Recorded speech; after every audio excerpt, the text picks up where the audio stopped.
এটা হলো কপিল মুনির মন্দির। পূর্বস্থলী চুপিচড়ে বেড়াতে এসে এটা কপিল মুনির একটা মন্দির হয়েছে নতুন, জানি না নতুন কি পুরনো। আমরা এলাম দেখতে।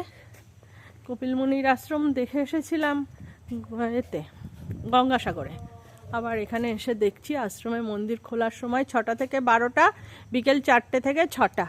ওই দেখো বললাম না 12টা থেকে 4টে সব মন্দির বন্ধ। সব মন্দির, কলকাতার অনেক মন্দিরই বন্ধ থাকে, এটাও বন্ধ। এখানে সব চাষ হয়েছে বুঝলে, আলু। ওই দেখো ট্যাগ দিয়ে রেখেছে আমাদের সব সখীরা, সাধনাদি। 3জনেই আমরা চলে এসেছি, নন্দিতাদি, সাধনাদি আর আমি। 3 নাচুনে পার্টি এসে গেছি।